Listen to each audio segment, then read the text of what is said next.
O carro, você tá mostrando? Olha o carro. Eu tenho essa revista. Sério? Empresta? Você não me avisou? Eu não tinha comprado essa. Não sabia que eu podia avisar. 3D? Legal, hein? Sua mãe deixa você ver revista de carro direto? Porque eu tenho óculos e tenho... Ah, eu também tenho um óculos, eu acabei de comprar. Eu tenho Legal. esse aqui. Tem também? É esse que eu comprei hoje. Não gostei não.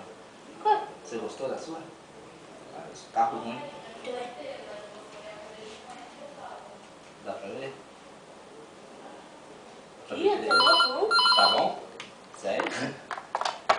É, tá ruim. Vira a página. Oi?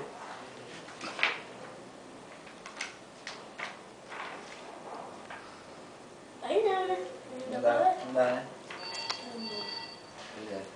Eu não gostei. Só vem letras.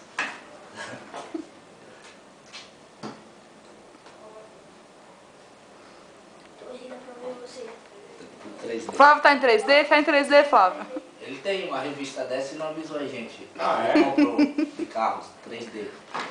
Não avisou pra gente que tinha. Porra, tá louco pra ver esses carros tristes. Mó ramelão, mano.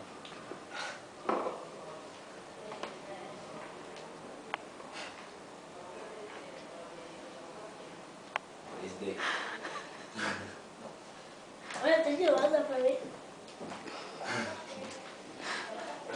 Tchau. Tchau. Não, tchau.